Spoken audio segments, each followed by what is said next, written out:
Good morning, folks. How are you? Welcome back. All right, so here we have it. Um, let's scroll back here just a little bit. And down here, gave you guidance on that 29,395 that they would likely see that right here, relative equal lows, that they would sweep that and then come all the way back up to new week opening gap. And you'll find that in Monday's commentary and analysis. And the yellow line is that lower volume imbalance on the daily chart I was referring to.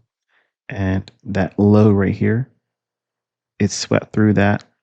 And I'll show you why that was important with this level here. We'll go back up to the daily chart. So for now, we'll take that off, clean this up a little bit. So we had price trade down below those relative equal lows, rallied up, a little bit of a opportunity here to go long. Liquidity resting here. After long consolidation overnight on Monday into Tuesday morning, Eastern time. Then we had this vault higher here on the CPI number. And not mind that there was two forms of liquidity here.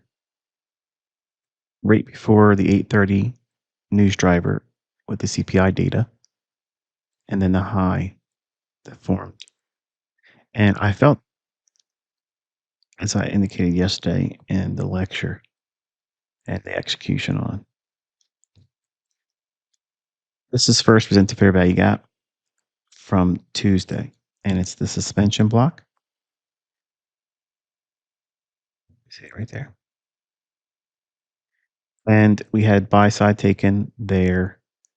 We had several attempts to go higher in here, placing all this right above the first business fair value gap. And I went short. You watch that execution. You can see it from yesterday's information. Then we used the body here, indicating that we are now respecting this as an inversion fair value gap because we had a close outside of it right there. Make it a little bit bigger.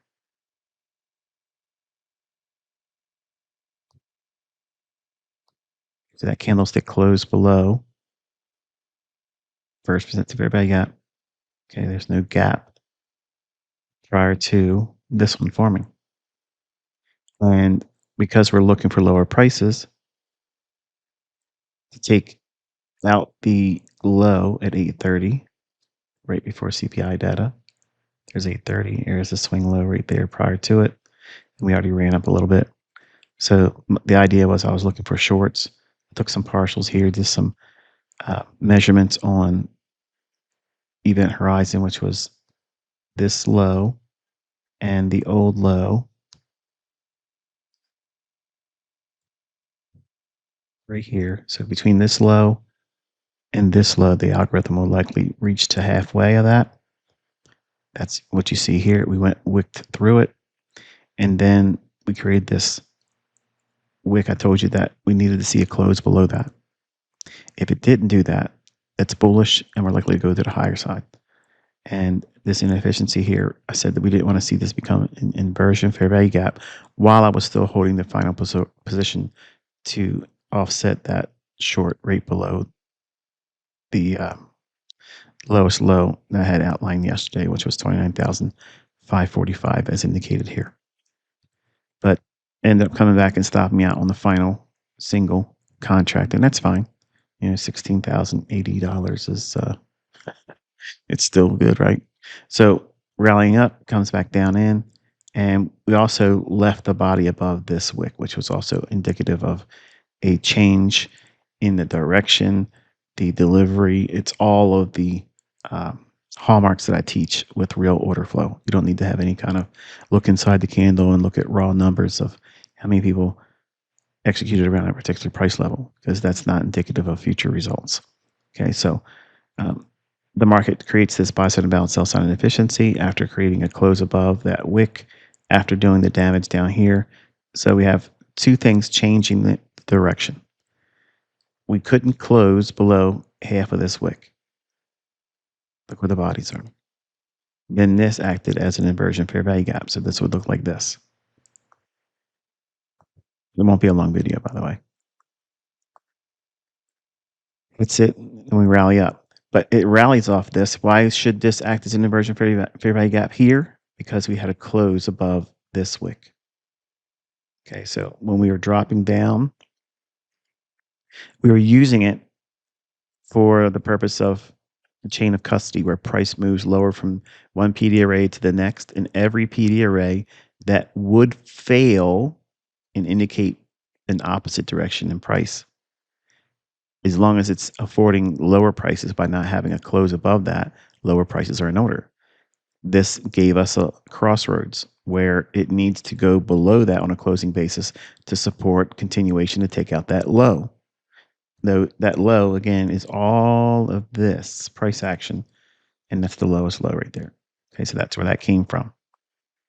You can watch all that described yesterday in real time with execution right on the YouTube channel for free. Then we rallied up, took out buy side, relative equal highs. We dropped back down in. All of this consolidation in here, it's being utilized. And now look at this buy side imbalance, sell side efficiency. So you want to look at the wick high because there's no volume imbalance at the low up to this. And look where we're seeing all of this. We have this close below it here after one single event like this, when we're up against two. This failed to keep the bodies below it.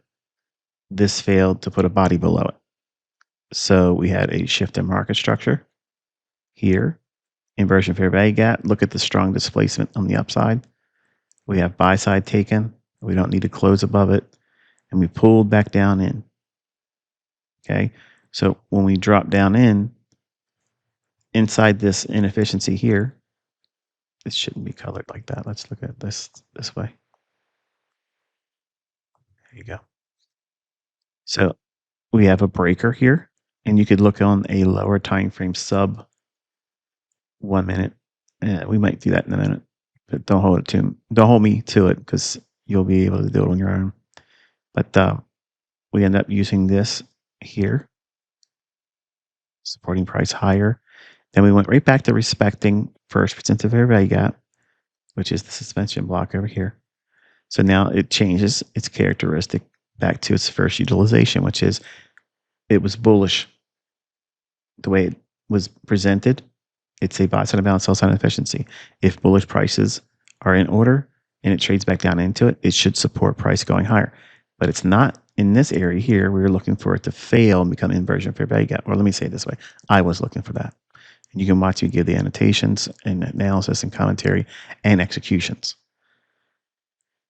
So this has now become a bullish reclaimed fair value gap. And it's picked up its first utilization there. And we'll change this to darker one so that way we can keep track of everything. So it finds its willingness to trade down into here. It's reaching into this gap. Okay, so we have institutional order flow entry drill here, which is a partial entry into, but not even consequent encroachment, like this.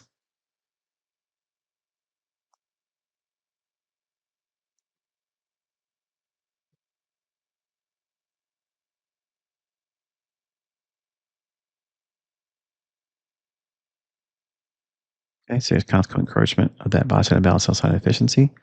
Couldn't get down into it. But if we show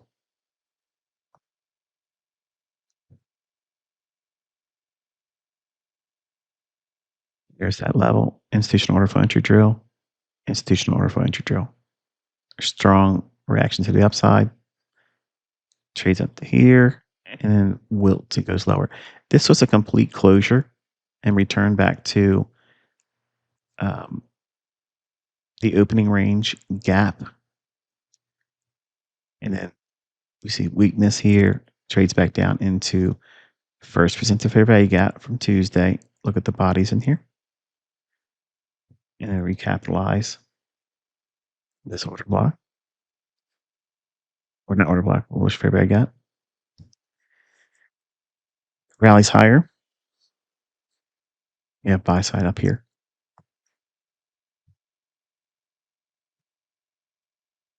A little bit messy in here in the last hour of trading. We drop down one more time into the first presented fair value gap. Utilize it here. In Asia, interesting time.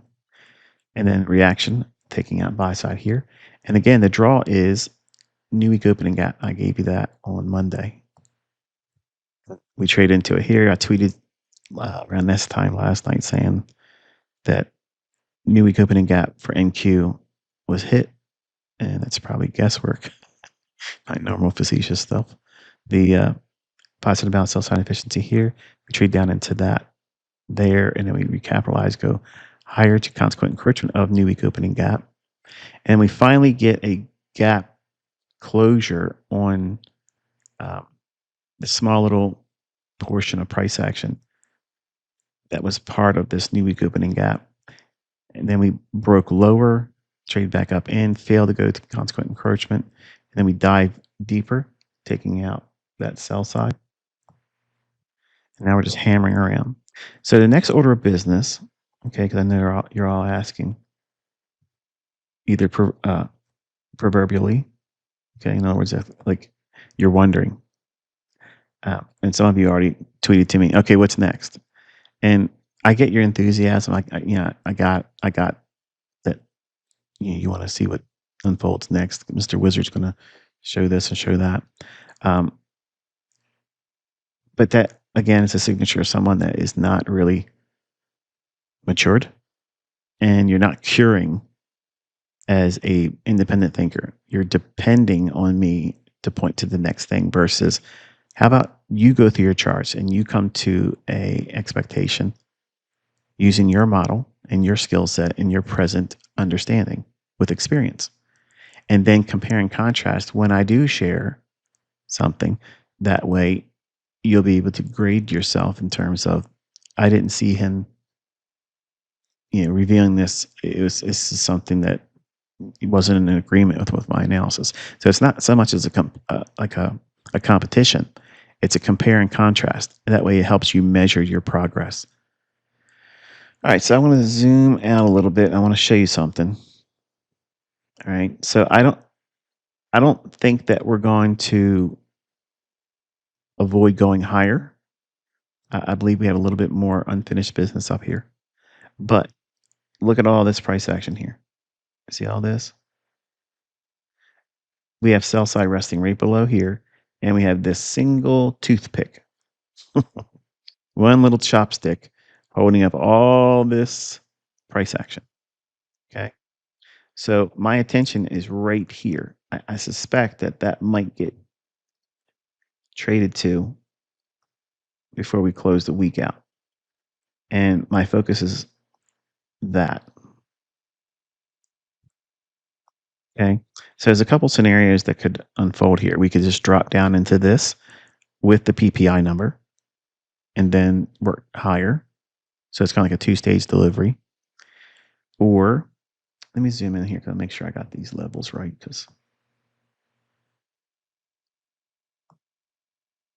got a bunch of hardy boys out there trying to solve the mysteries of the old man and his less than bionic eyes. All right, so we're going to put the quadrants on, and that'll be enough for this one. Okay, so in here, we're looking for price to maybe explore into that. And